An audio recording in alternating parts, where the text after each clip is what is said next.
नमस्कार मित्रांनो, मी तुकाराम सुरनर जे आर आणि योजना या यूट्यूब चॅनलमध्ये आपल्या सर्वांचं स्वागत आहे. आजच्या व्हिडिओमध्ये एक अत्यंत महत्त्वाची माहिती आपण पाहण्याचा प्रयत्न करणार आहोत. तो म्हणजे राज्याचे जे काही उपमुख्यमंत्री एकनाथजी शिंदे साहेब यांनी जे काही एस टी कामगार असतील त्यांच्यासाठी अत्यंत एक महत्त्वाचा निर्णय घेतलेला आहे आणि तो निर्णय जो काय आहे तो सविस्तर आजच्या व्हिडिओमध्ये आपण पाहण्याचा प्रयत्न करणार आहोत. तर चला आजच्या व्हिडिओला सुरुवात करूया.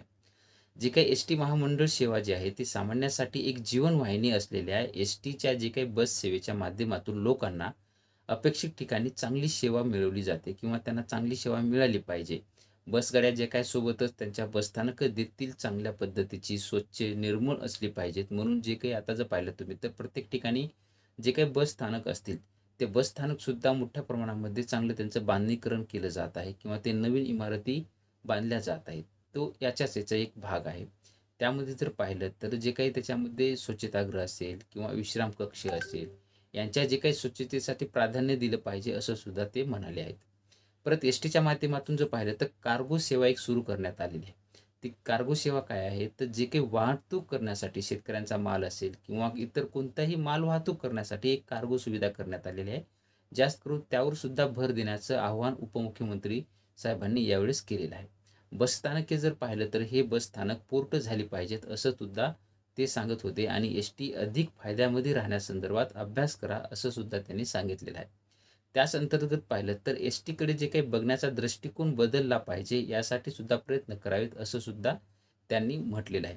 त्यानंतर ते यावेळी संघटनेच्या जी काही बैठक झालेली होती त्याच्यामध्ये अनेक प्रतिनिधींनी जी काही विविध मागण्या केलेल्या होत्या त्यांच्या बैठकीच्या अंतर्गतच ही चर्चा झालेली होती आणि त्या जी काही एस टीचं जे काही उत्पन्न असेल वाढ किंवा इंधन बचत कशी करायची किंवा यावरही चर्चा मोठ्या प्रमाणामध्ये करण्यात आलेली आहे.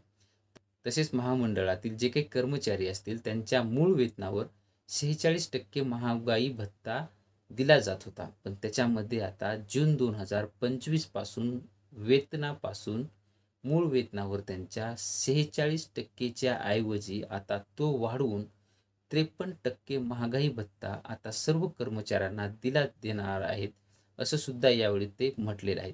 महागाई भत्त्याच्या जे काही थकबाकीबाबत निधीची उपलब्धता पाहून शासन निर्णय घेण्यात येईल, असं सुद्धा ते यावेळी सांगितलेले आहेत. आणि ज्याचे जर पाहिलं तर महात्मा ज्योतिराव फुले जन आरोग्य योजना असेल किंवा आयुष्य भारत प्रधानमंत्री जन आरोग्य योजना, या ज्या काही एकत्रित योजना अंतर्गत जे काही कर्मचाऱ्यांना एकूण 5 लाखापर्यंतचं जे काही कॅशलेस वैद्यकीय लाभ जे आहेत ते उपलब्ध करून देण्यात आलेले आहेत.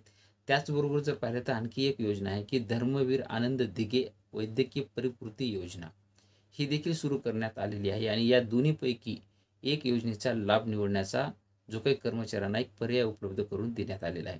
महाराष्ट्र राज्य मार्ग परिवहन महामंडळातील कर्मचाऱ्यांना स्टेट बँकेमार्फत अपघाती विमा कवच सुद्धा लागू करण्यात आलेला आहे.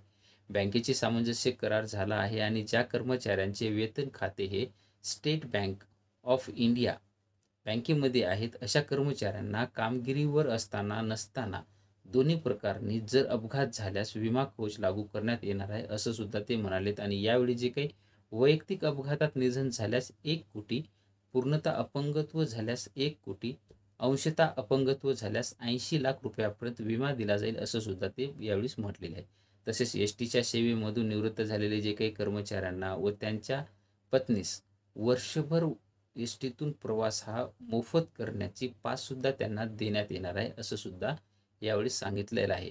आणि याचा लाभ जर पाहिला तर असा एकूण 35,000 सेवानिवृत्त जे काही एस टी कर्मचारी आहेत अशा सर्वांना या योजनेचा लाभ होणार आहे. आणि त्याच ह्याच्यामध्ये जर पाहिलं तर ही जी बैठक आहे ती सह्याद्री अतिथीगृह येथे बस कामगारांच्या जे काही विविध संघटना प्रतिनिधींची बैठक झालेली होती. यावेळेस जर पाहिलं तर मुख्यमंत्री एकनाथजी शिंदे साहेब बोलत होते आणि परिवहन मंत्री प्रताप सरनाईक सुद्धा उपस्थित होते. आमदार सदाभाऊ खोत असतील, माजी खासदार आनंदराव अडसूळ असतील, कॅप्टन अभिजित अडसूळ, परिवहन विभागाचे जे काही अपर मुख्य सचिव संजय शेट्टी हे सुद्धा अवेलेबल होते आणि महामंडळाचे उपाध्यक्ष माधव कुसेकर आणि यांच्यासह विविध संघटनांचे जे काही पदाधिकारी उपस्थित होते यांच्या अंतर्गत ही चर्चा झालेली आहे. आणि कर्मचाऱ्यांसाठी एक महत्त्वाचा मुद्दा जर पाहिला तर त्याच्यामध्ये त्यांचा जे काही महागाई भत्ता आहे ते 46% वरून आता डायरेक्टली मूळ वेतनाच्या त्याचा 53% भत्ता दिलेला आहे. अशा पद्धतीची एक छोटीशी माहिती होती ती आपण देण्याचा प्रयत्न केलेला आहे.